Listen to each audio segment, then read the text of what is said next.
कागल नगर परिषदेसाठी राष्ट्रवादीचे नेते आणि मंत्री हसन मुश्रीफ आणि शाहू ग्रुपचे अध्यक्ष समरजित सिंह घाडगे यांच्यामध्ये अनपेक्षित युती झाली। त्यामुळे कोल्हापुरातलं अख्खं राजकारण ढवळून निघालं। कारण मागचे काही महिने एकमेकांचे शत्रू असलेले सत्तेसाठी एकमेकांचे मित्र झाले। मुश्रीफ यांनी यावेळी त्यांच्या महायुतीचे खरे म्हणजे शिवसेनेच्या शिंदेंचे माजी खासदार असलेले संजय मंडलिक यांची माफी मागितली असली तरी एक प्रकारे संजय मंडलिकांची काडीमोड सुद्धा घेतला। त्यामुळे मुश्रीफ घाटगेंच्या डावात संजय मंडलिक एकटे पडल्याचं दिसून आलं। पण आता त्यांच्याही मदतीला आलेत आरोग्यमंत्री प्रकाश आबिटकर। त्यामुळे मुश्रीफ विरुद्ध आबिटकर असा सामना बघायला मिळणार आहे।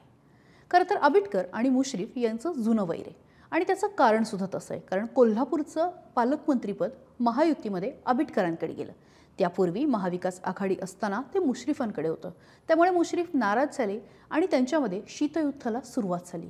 जिल्हा बँकेतही त्यांचं भांडण बघायला मिळालं आणि आता अशातच कागल नगर परिषदेत सुद्धा ते एकमेकांच्या समोर येणार आहेत। मुश्रीफांच्या सुनबाई बिनविरोध निवडून आल्या। कागल नगर परिषदेमध्ये एक निकाल सुद्धा लागला आणि बुधवारी म्हणजे काल प्रभाग 9 मध्ये 2 उमेदवारांनी उमेदवारी अर्ज मागे घेतला आणि हसन मुश्रीफ यांच्या भावाच्या सुनबाई यांची बिनविरोध निवड झाली। सेहरनिदा या खरं तर हसन मुश्रीफ यांचे भाऊ असलेले अनवर मुश्रीफ यांच्या सुनबाई आहेत आणि त्या आता बिनविरोध आलेल्या आहेत। पण आता त्याच्यावरती सुद्धा खरं तर वेगवेगळ्या प्रतिक्रिया यायला सुरुवात झाली आहे। विशेषतः मंडलिक गटाकडनं उमेदवारी अर्ज मागे घेण्यासाठी आमच्यावरती दबाव तंत्राचा वापर होऊ शकतो अशी शक्यता सुद्धा व्यक्त करण्यात आली आणि आता त्याचीच खबरदारी म्हणून त्यांनी त्यांच्या उमेदवारांना अज्ञात स्थळी पाठवले। याबाबत बोलताना मंडलिक असं म्हणाले की प्रभाग क्रमांक 9 मधून आम्ही एक 22 वर्षीय महिला उमेदवार रिंगणात उतरवली होती। खबरदारी म्हणून आपण बाहेर जाणार असल्याची माहिती आम्ही त्यांना दिली।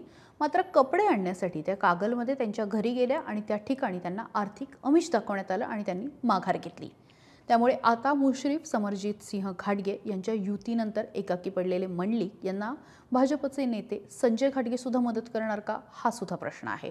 दरम्यान कागल आणि मुरगुड नगर परिषदेच्या निवडणुकीसाठी घाटगे यांनी मदत करावी अशी गळ जी आहे ती आता मंडलिकांनी संजय घाटगे यांना घातलेली आहे।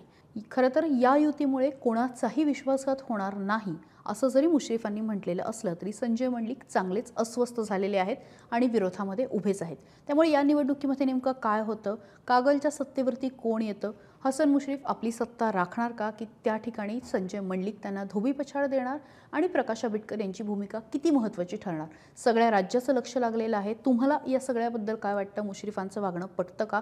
ही जी युती केलेली आहे ती योग्य आहे का? त्यांच्या युती धर्माला धरून आहे का? सगळ्यावरती तुमची मतं वाचायला आवडतील। त्यामुळे सकाळला लाईक शेअर सबस्क्राईब करा आणि त्यासोबतच फॉलो करायला विसरू नका।